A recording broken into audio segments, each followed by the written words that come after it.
Hi, I'm James Catherall, founder of Catherall Audio, and I had a chance to sit down with Erik, Kosman, and Beck. They were both major players at the Bluecoats over the last 10 years and were responsible for building out that sound system that they're using today.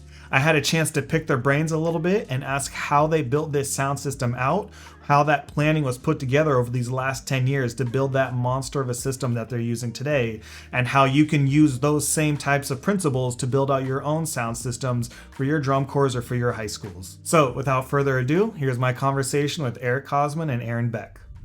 I'm Aaron Beck. I'm the audio system designer and caption manager for the Bluecoats. Been involved with the group since 2015. Um, my kind of involvement started that year based on kind of some dialogue between the design team and the director at the time, Dave Glasgow, and a connection I had at the time I was working for Cirque du Soleil.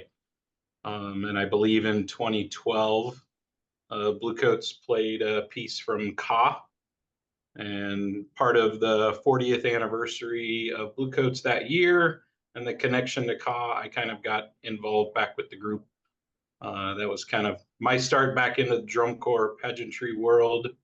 And then definitely from 2015, been involved in kind of leading the charge from a professional audio electronic standpoint ever since. So My name's Erik Kosman. I'm currently the system designer at Mandarins. I marched Bluecoats 2006 to 2009. I was on staff teaching the pit starting in 2014 through 18. Really transitioned more to doing the electronics in 16. It kind of became necessary to have full-time people, full-time crew, and not just the pit tech doing what they could. So it was kind of there from, kind of the beginning of the craziness, we shall say. I guess starting off, like the first thought, because I think it's been pretty apparent to everybody, especially by this point, that the Bluecoats really are like the forefront of audio stuff, and they've been really leading the charge for the last at least 10 years of leading that charge of really trying to be pushing what's possible with audio on a marching band field and what kinds of things can be done. So I guess even just for my own curiosity of from within where that came from, if you, because I mean, I think I was just watching some shows today just as like a little bit of research, and even all the way back to like 2010 when audio and electronics had really just been legalized in the activity, and there was a bunch of awesome stuff going on there. In 2010 there was a lot of really cool audio electronic samples. There was like a really cool quad solo kind of moment that had a whole bunch of audio stuff going on underneath, and probably one of the first people to do like a really interesting, unique, what do I want to call it? Why can't I think of the word right now? It's just like an audio treatment of that brass solo. As there was a brass soloist that was more than just a reverb and a delay. It was actually sort of an audio treatment to it.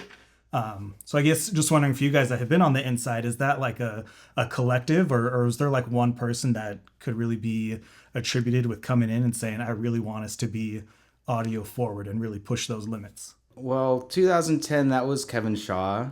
He was like, especially all of that. Like, that wasn't even main stage synth wise. That was still like Logic and environments and all that crazy stuff. So it's there's been three real sound designers. So Kevin was the first, and then Vince Oliver, and now Matt Jordan. And I think part of it comes from Doug, the brass arranger, being very open and willing to try new things and always wanting to be creative. And then I think they just kind of hit a home run with three really brilliant, smart, and capable sound designers. But it's really, I think the whole team is open to trying to new things, and it's not really just one person.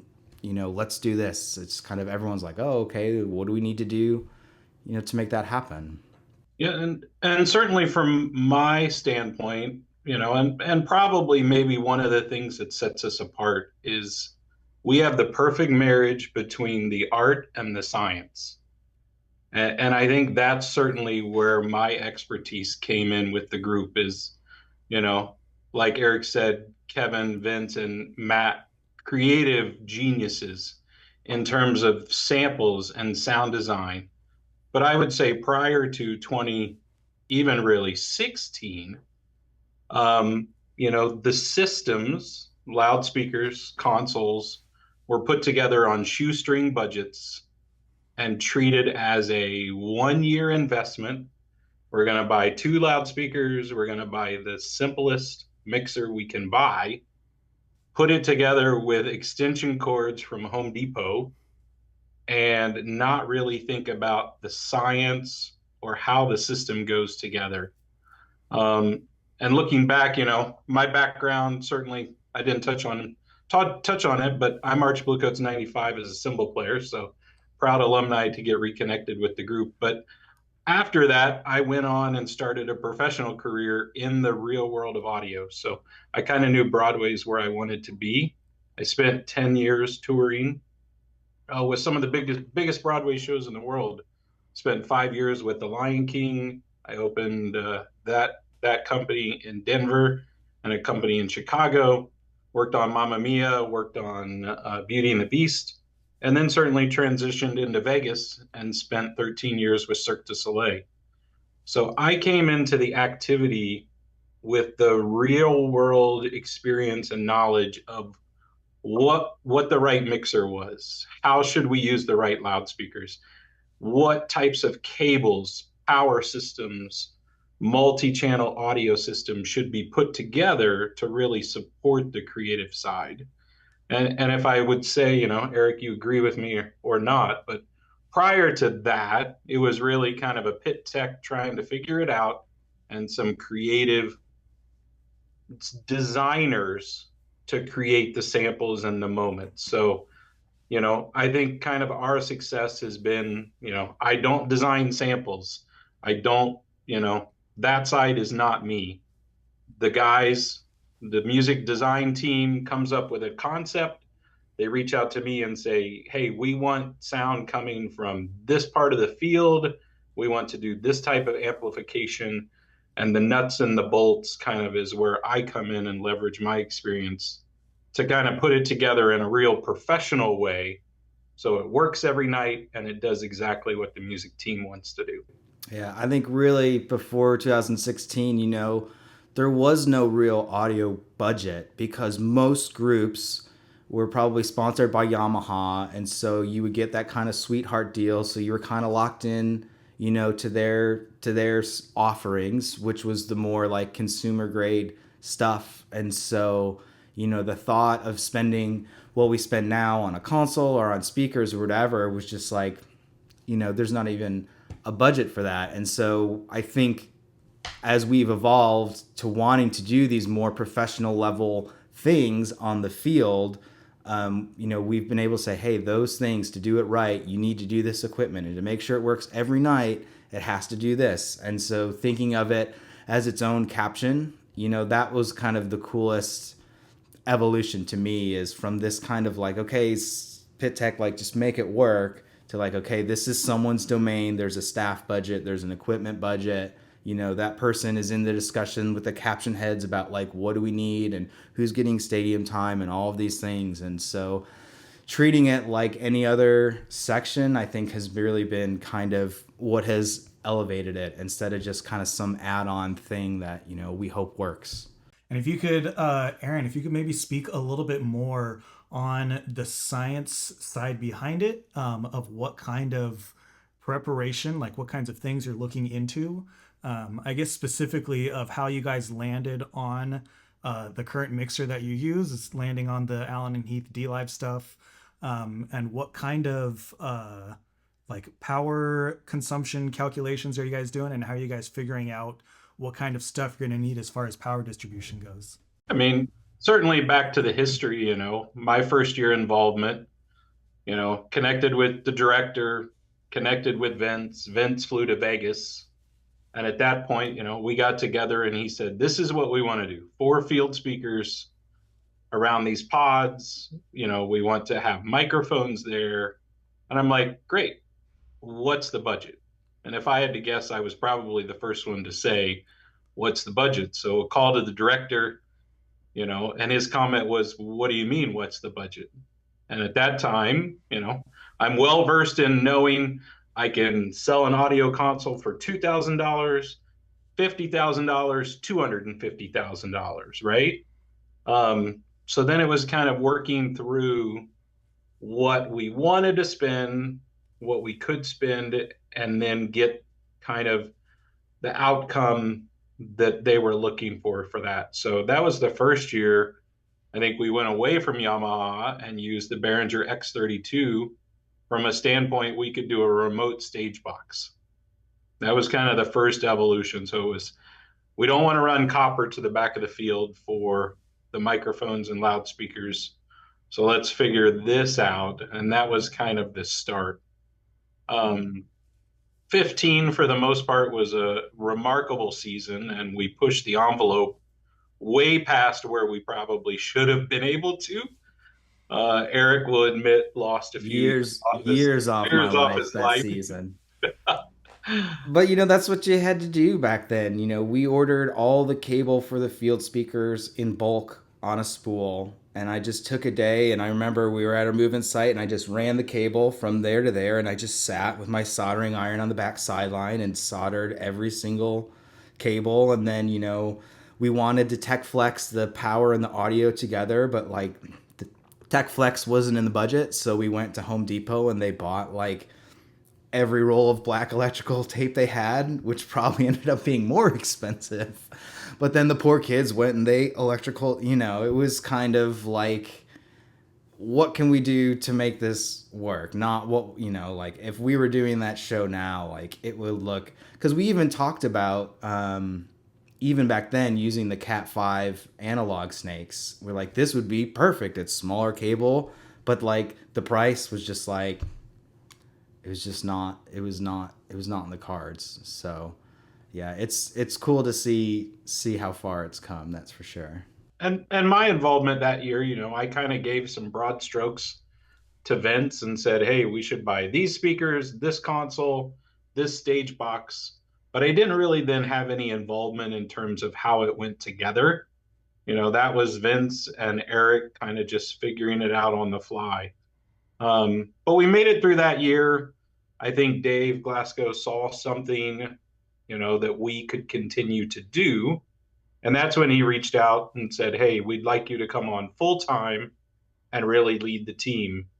And I said, I'm happy to do that. But if I'm going to have that much involvement, put my name out there, we're going to do it right. And, he said, okay, I'm in.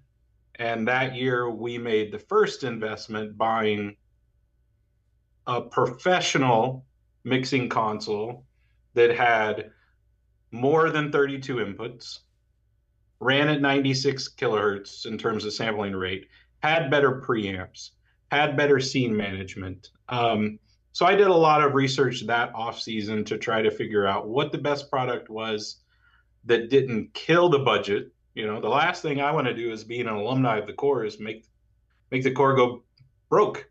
So really tried to work with the team to find the right product. And that year we purchased the Roland M5000.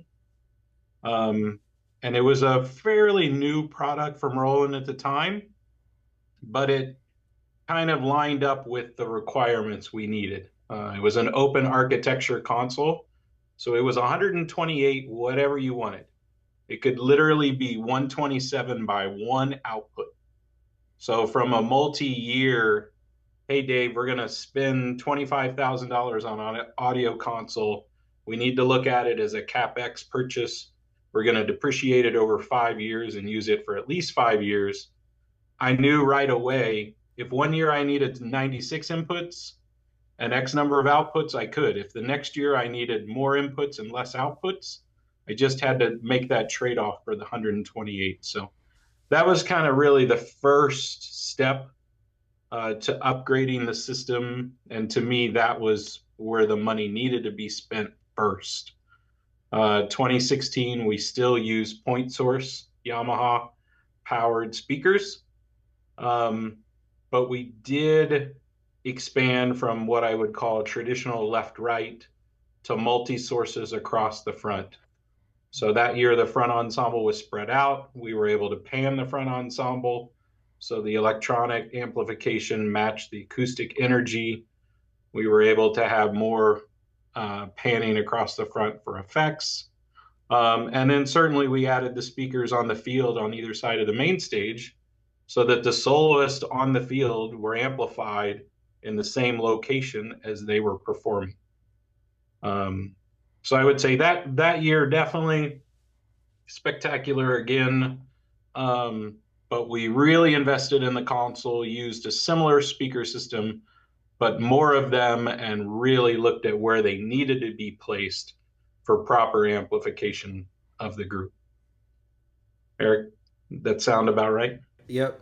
Yeah, and honestly, like it's pretty great. Like there were many challenges with splitting the front ensemble up like that, but I loved how it sounded up front because it was so clear where everything was coming from instead of just this kind of mass of information in the middle of the field. It was spread out, and you know, we obviously have a great visual team, and so they would have things over here, and so we'd have these people on the pit with that, and so it felt so much more organic to me than other things we'd done in the past. But yeah, I mean, they were. I think we had maybe 6 across the front for the pit, 2 on the stage, and then I think 3 stacks on the field for more like effects stuff.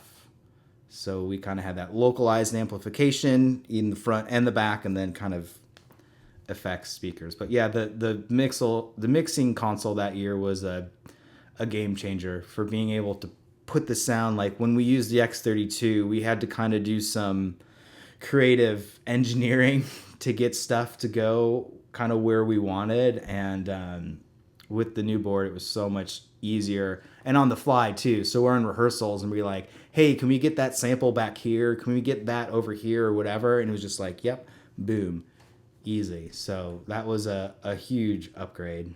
Yeah, and would you say in that time, especially like I feel like the 2015 and the 2016 seasons were really like opening the door in a really big way compared to everything that had happened before it. Did it feel like it took a lot of discussions with the core as a whole to get everyone on the same page of what was happening and how all that stuff would work?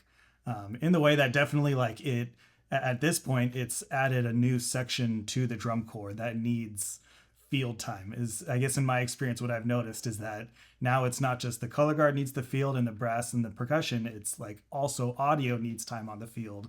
We need to allocate time for audio to be on the field and do their thing. Of how that evolution took place over those years.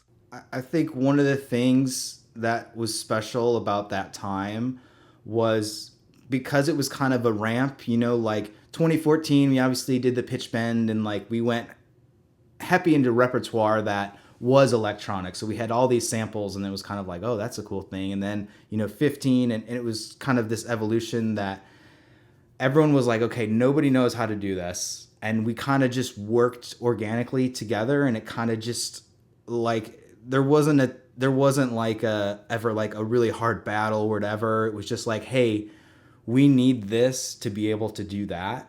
And people are like, okay, like we would call them science projects, where we'd be talking about, hey, what's the plan for ensemble? Was like, well, we got to do this. It was like, we got a science project. Like we got to figure out the trumpets and the mixer and like whatever. Like, and so when we first started doing that, it was just like, okay, everything stops, and they just do that. And then we kind of realized like, oh, like the flags can still be working, or like, hey, this is a 10-minute project. So the drum line can go to the end zone and play.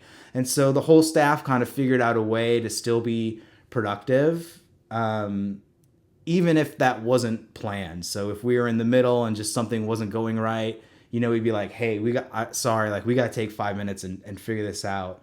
Kind of buy into that, like, end of 16, it just became a natural thing. And I think the reason we were able to continue expanding and trying new things is because the whole staff was on board and they knew it wasn't going to work right away or all the time. And when it didn't work, they weren't like, why is it working? And blah, blah, blah. It was just like, hey, dude, what do we need to hit an ensemble tomorrow? Like, what do you need? And so like, that's a really special thing, and I know it's not like that everywhere. I think now more so than in the past, but like it used to be, like if your microphone didn't work, like someone was yelling at you, someone was at screaming, and like it just wasn't like that at all. And when people say like what was the real cost of doing all that stuff, like, yeah, the gear is expensive and the people, but like the amount of rehearsal time we spent not cleaning dots, not cleaning whatever, to figure out all the other stuff, like that's a lot of time, or like,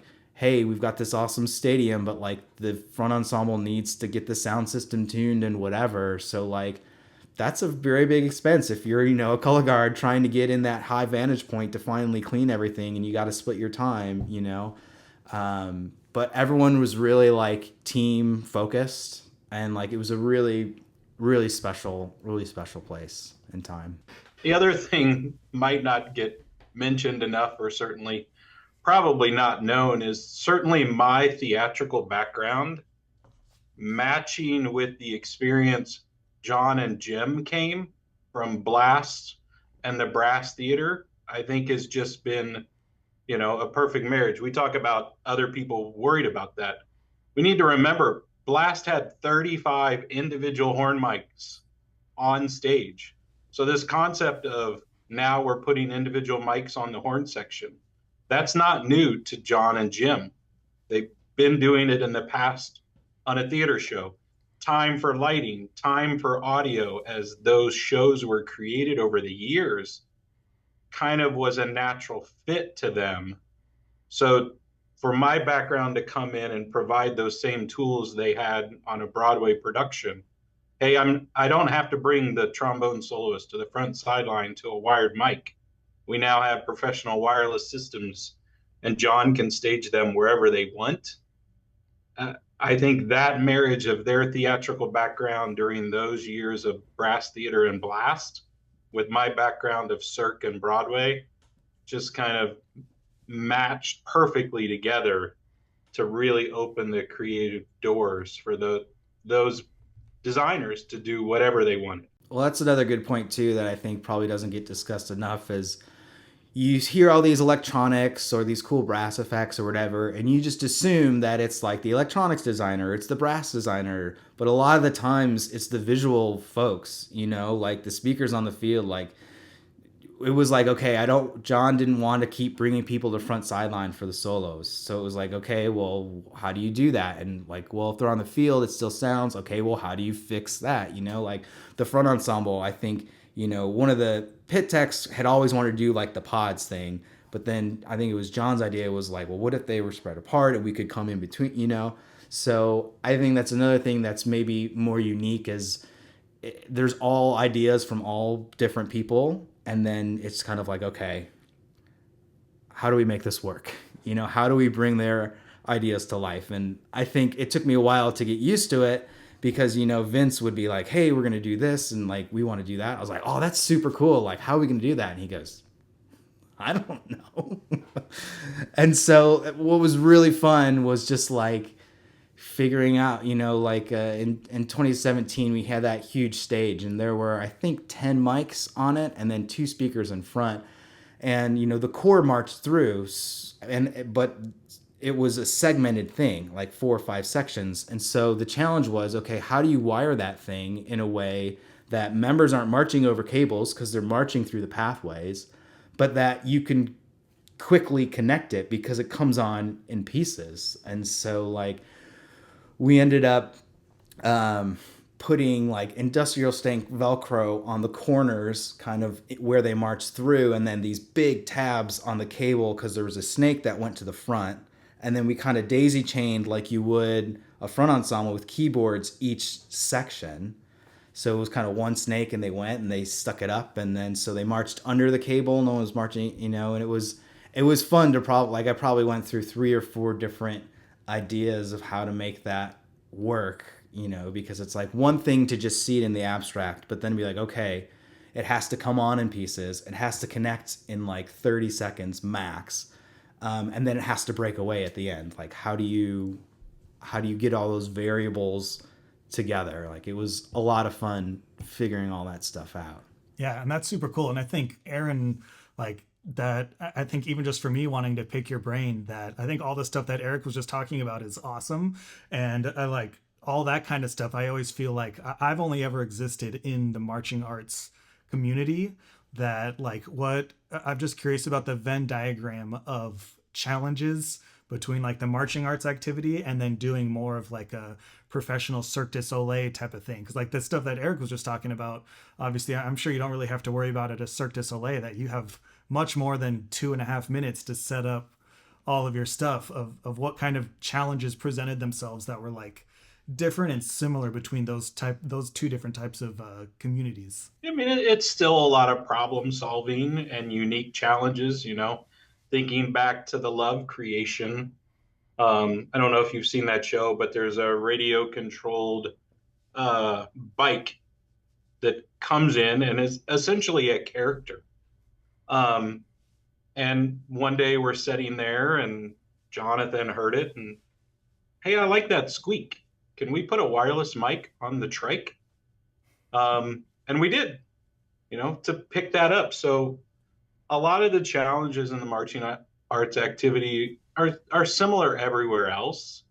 It's problem solving, it's coming up with unique solutions. And that's what I really liked about my Cirque Days. Certainly it's a different budget, but it is still, 6 months of creating something truly unique um, that has never been done. How do you get a group of people to work on that to create something different? And you know, it's a little bit sad in terms of what we do in the marching activity because I look at, a Broadway show, right, has rehearsals.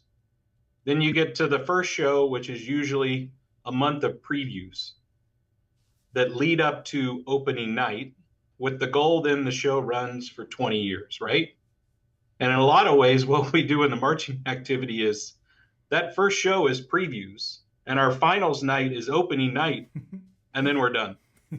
So it's like the preview period, the tour, the show 1 to show 20, we're trying to perfect it. We get it perfect for opening night, we celebrate it, and then it never lives after that. So pretty unique.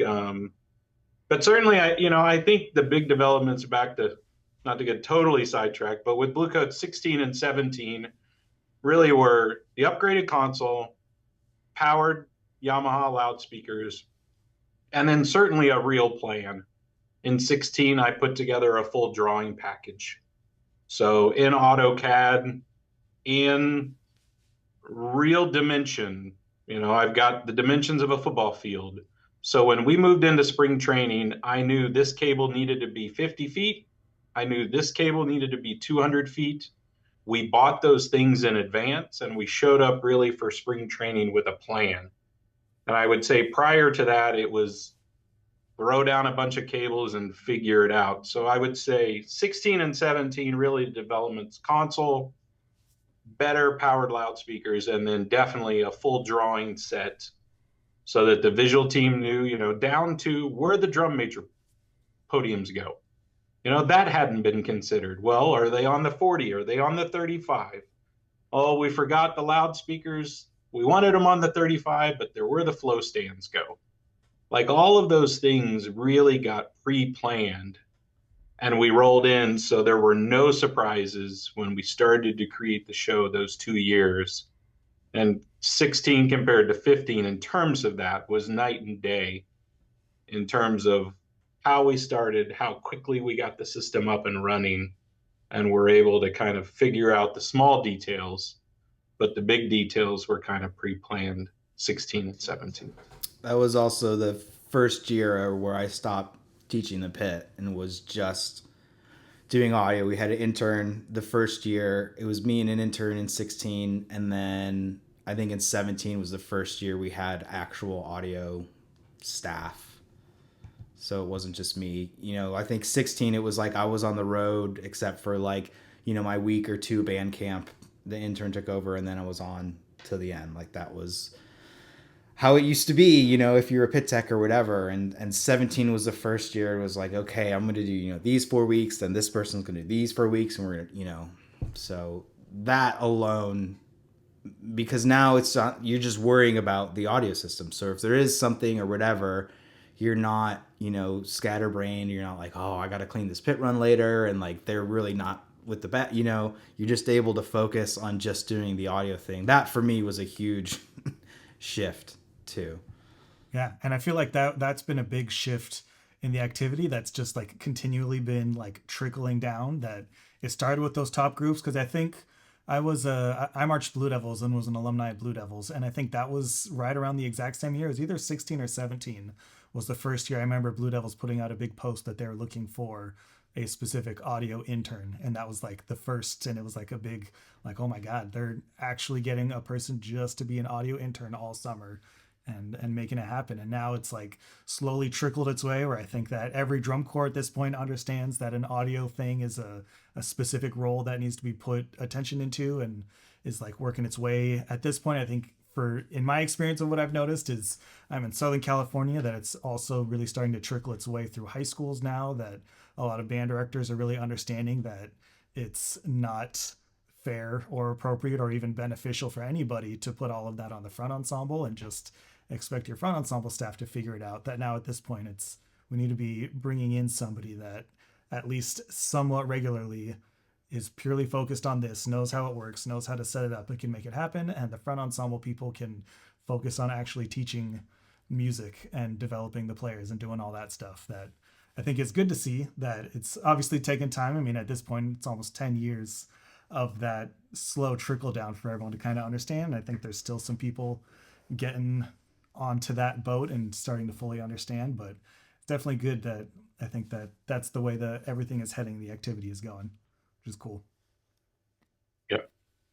Yeah. Cool. So then in terms of when you guys are getting the gear and you're planning all this stuff during the off season, what kind of discussions, like is it a mix of discussions of things that might be specific for that season as well as things that are more long-term gear, is as far as like we're going to order this stuff this year and this is going to be something we use moving forward, and then also we're going to order some stuff and this is really just thinking about specifically making it into this show and we want to use it for this show type of deal? It's like how do those discussions happen, and what kind of long-term ordering and planning do you guys put together? I don't think we've ever had any specific plan, but certainly the next evolution of the upgrades at Bluecoats were the line arrays. And we started that in 2018 with the Bluecoats indoor group. The evolution of the organization and John and Jim wanting to try something new was, okay, we're going to do indoor winter guard, and we want to make our own soundtrack. We want to have the sound move on the floor and do something that had never been done. So that kind of propelled us to have the ability to buy the line arrays specifically for indoor, knowing then it would be an upgrade for the summer. So certainly after the console was purchased, then the proper loudspeaker system was next, definitely in my book.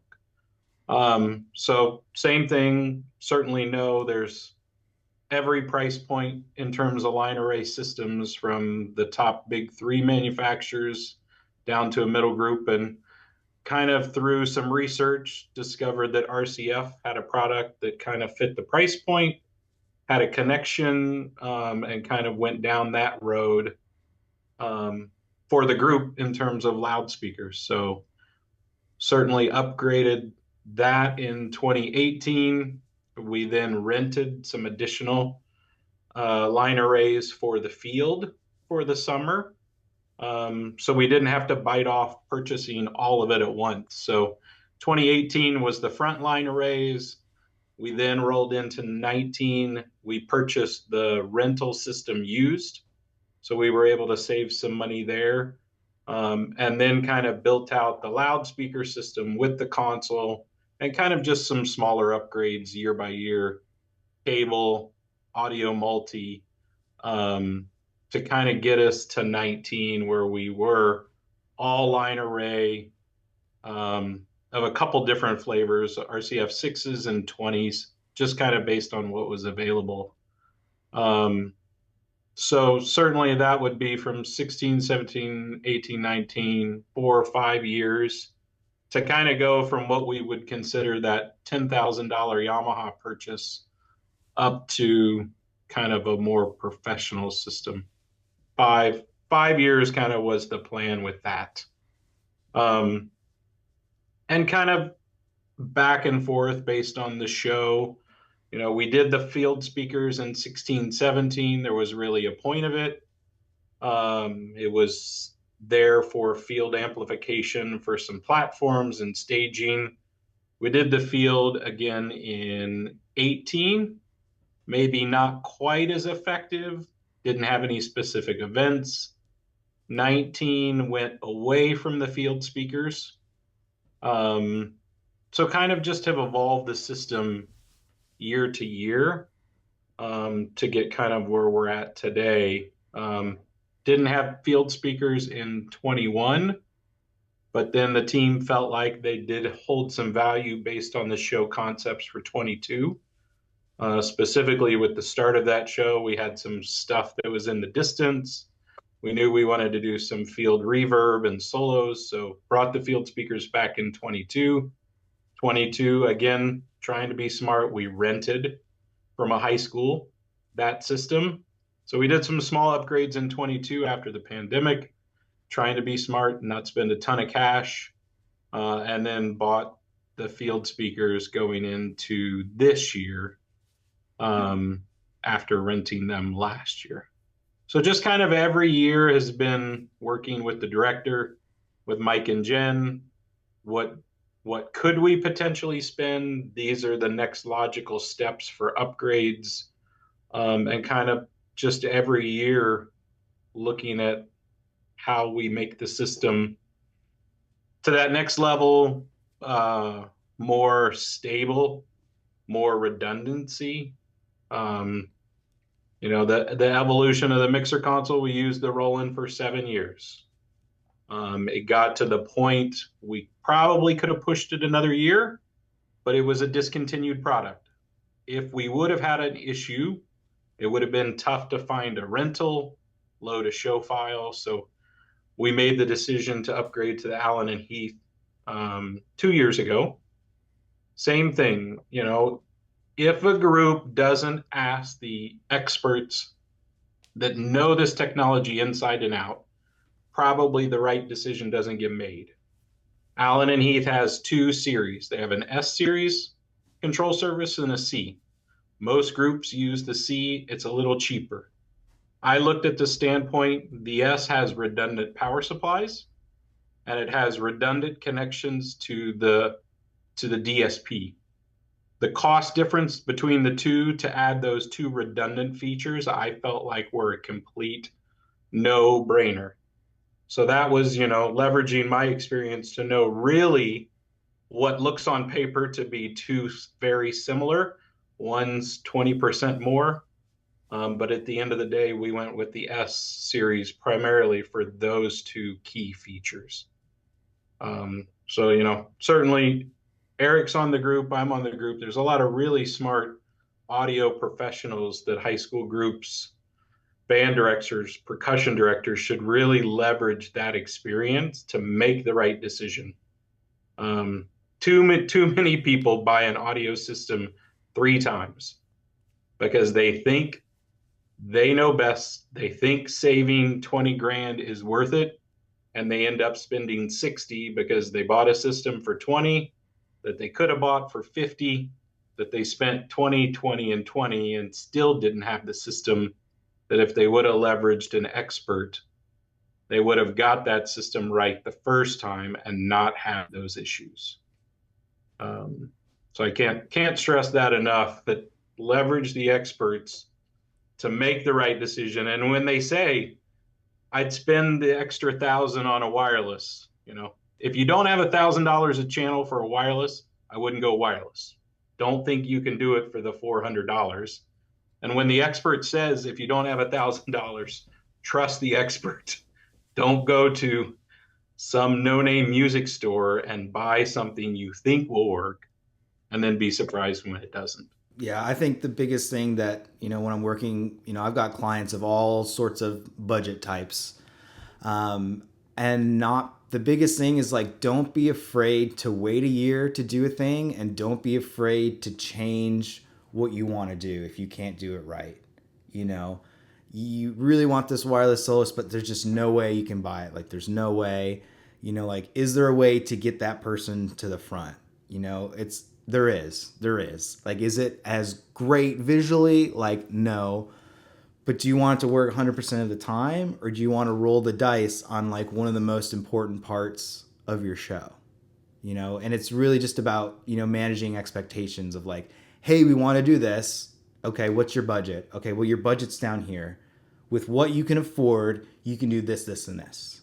And then as long as everyone's okay with, like what the equipment do, where you start to get into trouble is like where we were in 15, which is, we were trying to do all these crazy things with equipment that just, it was not up to par, and we had tons of issues all summer, just because we were pushing the gear and doing things in a way that it was just not really designed to do. So that's a lesson that I learned the hard way, and I see it all the time. With groups where like they have to have the wireless, and so they go, they get the no name stuff, and then it works fine all season, and they get to a dome and nothing. It's like you can predict, that stuff's going to happen. And I think, the way the system was built at Bluecoats, one piece at a time over a period of years with the expectation, hey, this is going to be used. That's certainly how I approach my clients as well. The buy once, cry once, like get a quality console. It lasted 7 years, could have been 8, the line arrays now bought in 18, those 6s, you're still using them 2024, probably have, a lot more life in them. So like, yeah, it's a lot of money, but if you kind of amortize it over each year and kind of buy one piece a year, it's a lot more achievable. And then when you do need to replace gear, you're not replacing everything at once. Imagine if everything was bought at once, and that dollar amount is pretty high. Now all of a sudden when things need refreshed, they all need refreshed at the same time. It's much easier to go to your boosters, to go to your superintendent or whatever. Like, hey, can we just get this single line item every single year or every other year? And you're, continuously upgrading. Then every 5 years going like, hey, I need 60 grand. That's a tough ask for most programs. So piece by piece, long-term plan, it's the way to go. One of my shocking things, definitely with the high school groups and when I started, was we have no problem spending $8,000 on a tuba. We have no problem spending $8,000 on a marimba. But to take 8,000 times 5 and shove it down a $2,000 console and then get upset when it doesn't sound great, like it just never added up to me. Like, hey guys, we're buying the greatest instruments in the world, but we don't want to spend more than $2,000 for an audio console. Like, that does never lined up to me. So, think about the investment you've made in your instruments. You want your kids, the private lessons the kids are taking to be the best, greatest musicians in the world, playing the best, greatest equipment. And then we're going to shove it down a hand-built audio system that's not the right gear and expect different results.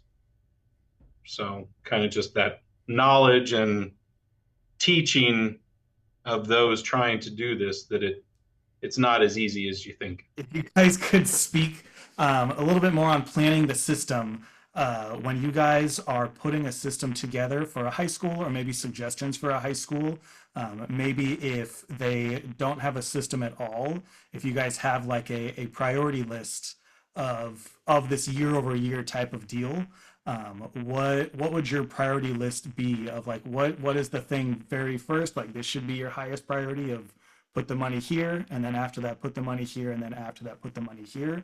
Like, what would your guys' suggestions be as far as priority lists go? I tend to go for the mixer first, mostly because the older mixers, if they're coming from an analog board or like, ONV, that's kind of clunky and hard to operate. Even if you've got, not great speakers or not great microphones, the ease of use from like a just quality of life standpoint is worth it. And also, those have a lot more tools to help compensate for maybe the poor speakers or poor microphones or whatever. So you can get really good at using those tools and dialing in everything, with maybe not great speakers or microphones or whatever. And then when you do get the speakers, you now also have the knowledge of how to use the mixer and whatever. And so you're kind of adding on to things versus, just getting, all these speakers are great, but like I have high, mid, and low, and that's it on my analog board. It's like, so I tend to try, if they're doing a refresh. Also, I look at every school different, like what's the newest, what's the most functional, what has the most life left, and so the order kind of changes based on, what they have and then what they want to do as well, so if they're like, we've got a board, it's okay, but we really want to, add more speakers. So we have, all this thing. Then it's like, okay, maybe we're going to focus on the speakers first. Or, like we really hate the soloist in front. We really want to invest in the wireless. Then it's like, okay, let's start there. I think generally where most high schools' budgets are, the difference in quality between, like a great mixer and okay speakers, and then, like a decent, it's like kind of a trade-off, So I think it's more what makes more sense for the program and like the goals they're trying to achieve. The number of times when someone's like, hey, like we want to buy new equipment, the question I always ask is like, what do you want to do? Like, what are your goals? Like, do you want to do these crazy field speakers, or do you want to do wireless, or like, how's your sound design, not just the person, but like in the shows, like, are you doing very orchestral shows? Are you doing like lots of electronic music? That all informs the decision of what equipment and when we're going to purchase. So trying to really think, start, I don't know. Some people call it backwards. I think to me, it's the way to go is like, okay, what do you want the product to be?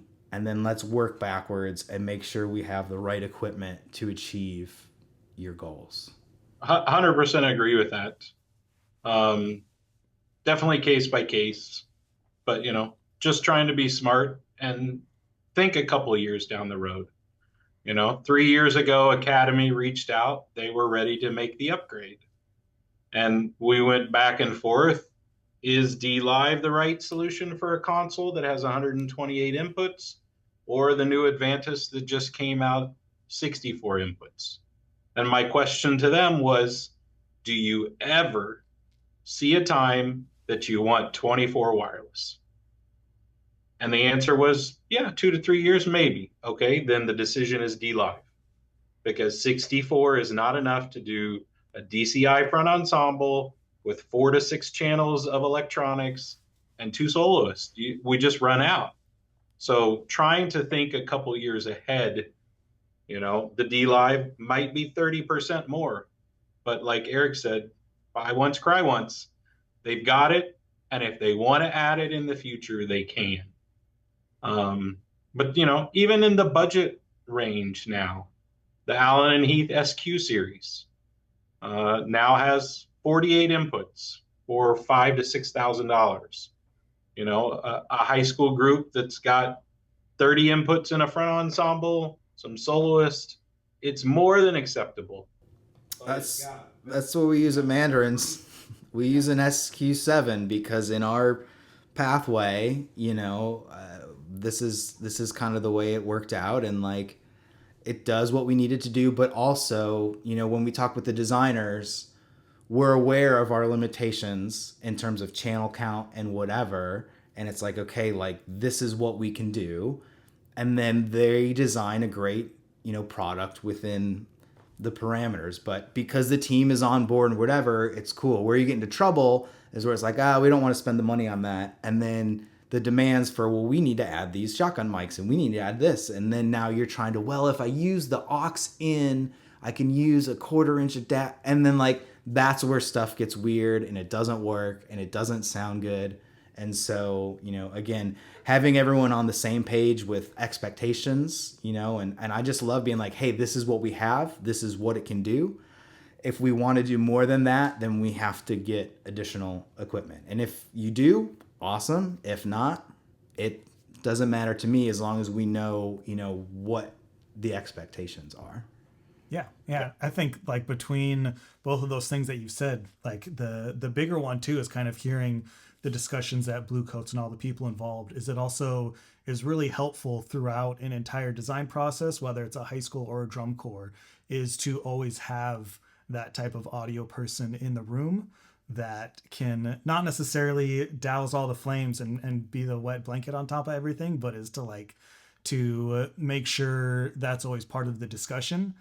Because I've definitely been in a lot of those where it's like, oh yeah, we'll just throw a wireless onto that, and then we'll just throw a wireless onto that, and by the end of the meeting, they're talking about like 24 wireless mics, and it's like you guys currently own four, and what's the plan here? And it's like, oh yeah, you're right. Okay, now it's we have to undo all of this stuff and go backwards and restart over again because we were just people start to willy-nilly throw out wireless microphones and get things in there, and so it's feels like that's definitely an important part is having an audio person in the room that everyone trusts and can make sure all of that stuff is always helpful so that it doesn't end up like way down the road where an audio person gets involved by the end and now it's either they need to be ready to put a lot of money out or go back to the drawing board on a lot of design stuff to see what's actually achievable for them. Definitely huge. Yep. I give Dave a lot of credit. At the time, I think audio was looked more as a tech spot. And when I started the discussion about coming on, one of my requirements was I need to be in the room on day one. And the only people in the room on day one are the designers. I'm as critical to the design. And while I don't provide a lot of input in the beginning, certainly I'm getting that feedback of, hey, we want to do this. I start then putting the budget in place and what equipment do we need to purchase early on so that we're not scrambling in April when somebody gets the final word of, hey, this is what we want to do. And I do it the entire process, start to finish, looking back, you know, one of the things is I think says a lot about what we do is in 22 with the guitar, my requirement was two up front with two wireless transmitters, two channels, because that has to work every single night. So did that, worked great all summer. I'm in Canton, Ohio, last week of the season, and all of a sudden at the end of the show, I see the guitar guy walk to the back of the field because the design team had decided that he was going to be added to the end of the show as a last week, hey, we're going to add this spectacular guitar to the end of the show. Raised my hand. Okay, where's the third guitar? And all of a sudden it was like, oh, light bulb. We were planning on just using the spare for that. Well, that means the spare is behind the prop during the moment of the show that we need the spare. So sure enough, I was able to say, hey, we're not going to go down this road until we get a third guitar. So we got a third guitar, third transmitter. That became the unit that was there. And sure enough, semifinals, programming issue, doesn't work. He drops it, picks up the backup, and within 8 bars or whatever, we maintain the guitar during that moment. And I look back and say, if there wasn't somebody looking at the design of how this is really going to work from a logistical science standpoint, we would have done finals with only two guitars, and there would have been no backup in the front. Yeah, I think the timeline too is super important because you get to a point where it's too late in the season for those alternate ideas. If we're like, hey, we want to do this wireless, whatever, but that doesn't, conversation doesn't happen until May or June. Well, if that's not possible, well, now what do? The drill's written, the prop's there, we can't, you're kind of stuck, right? So having that person in the room and having those discussions way beforehand, is like, hey, okay, we can't do that, like, because, we can't afford it or whatever. So what's our plan B? And that gives the design team the time to plan and make sure it's, still a great product as well. So the earlier you can get these things decided, there's always going to be changes like the keytar or whatever, but the more you can do that on the front end, the less emergencies, the less like, well, could we just borrow one from a high school? Like, yeah, does it work? It did last year, but who knows? That's again where you can start to find yourself in some trouble.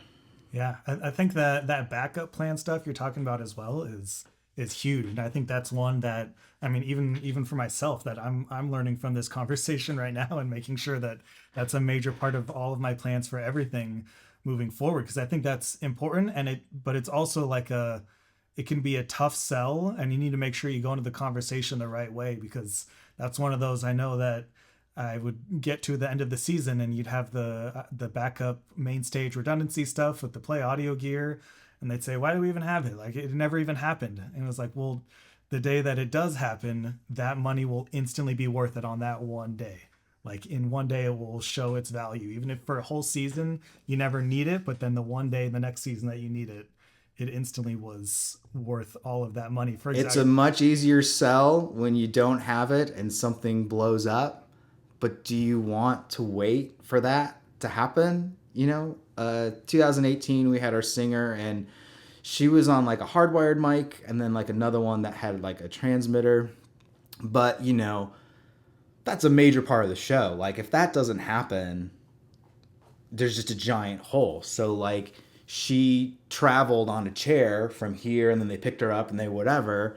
And so we took a handheld mic and we strapped it on the underneath of the chair, so that, hey, and she had in ears like, hey, if you can't ever hear yourself, grab that mic, just because it's like, it's gotta happen.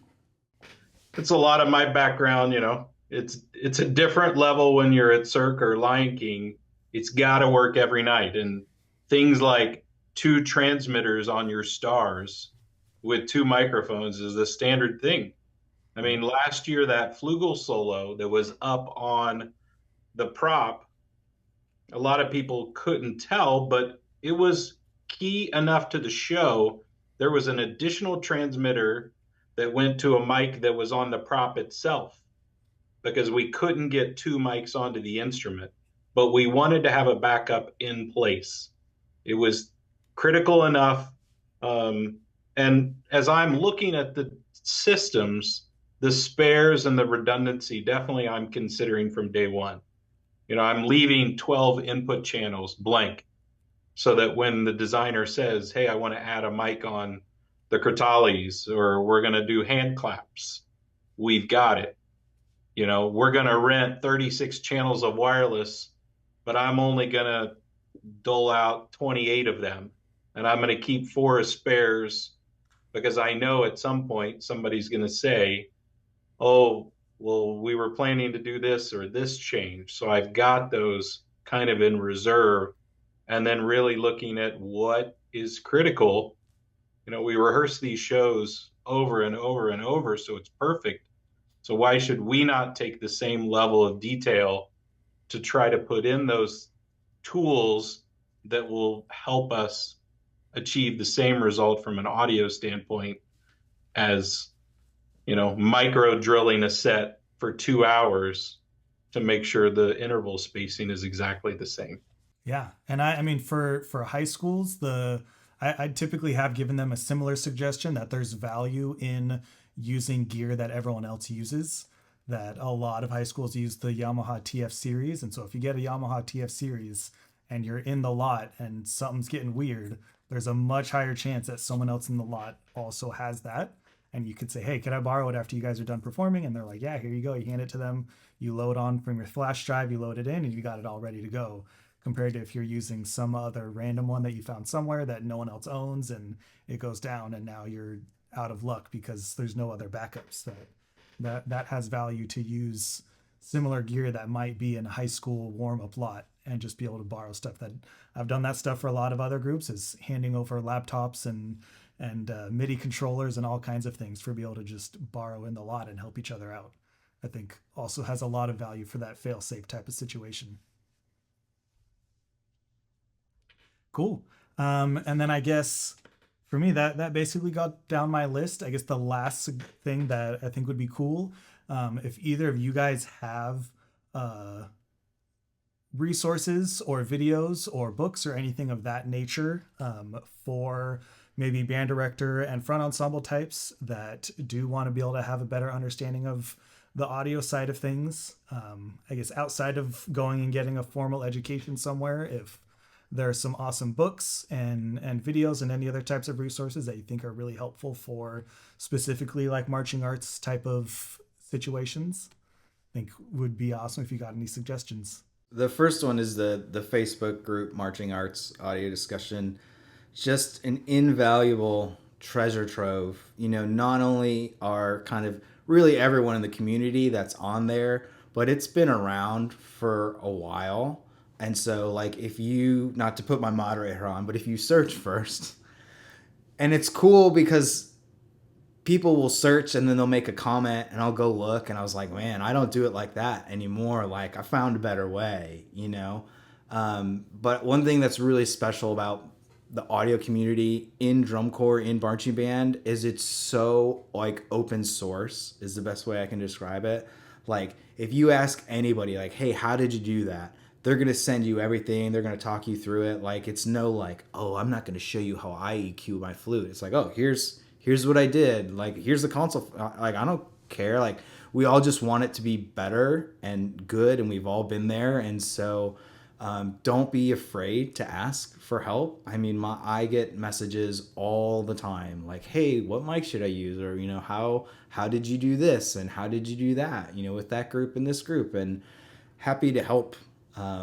It's a really there's so many smart people on there, and what's cool is there's not just one way to do it. There's a way I do it, there's a way Aaron does it, other people. And so you can ask a question and you can find two or three different options, all of them probably fine, and then you can kind of pick the one that works best for where you're at, and where your program is at.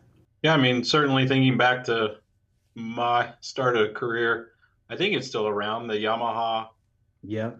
handbook for sound engineers certainly Mm-hmm. was a starting place. That's a pretty good overview of the techniques, from input source to output source. But yeah, the Facebook group, leveraging, people in your community. I did the post this summer, but it's really the teams we built. I've got an intern that was with us in 22 at Bluecoats that's now at a large integration company in the West Coast. Like we're educating young audio professionals that are leaving the activity to start real pro audio careers. So it's pretty exciting over the last 10 years to start with just Erik at Bluecoats and a handful of people that were kind of trying to figure it out to, rolling into Lucas Oil this year with a team of 8 audio engineers for Bluecoats, that now are real pros. It's as important as any other caption. It's valued, and we've turned it into a pretty amazing uh, part of the pageantry world. It's pretty exciting. Yeah, absolutely. You guys have definitely proven to be the forefront on all of the audio stuff and really pushing the limits every year that you guys are able to do awesome things over there and really push the limits every year and do something new that I never even thought of doing or even thought was possible. So it's really exciting to track you guys every year and see what new kind of stuff you're putting out there. We're excited here to kick off the next year's season in just a couple of weeks. So we'll be back at it, and what improvements we decide. I've already got a list of things I know. Certainly, we want to make an upgrade this year to some things and continue to improve and push. Awesome. Awesome. Well, that's all I got. Thank you guys so much for taking the time and joining me here and allowing us to have this discussion. And appreciate both you guys a lot and sharing your knowledge and all of that stuff. Thanks for having me. Yeah, Yeah, yeah.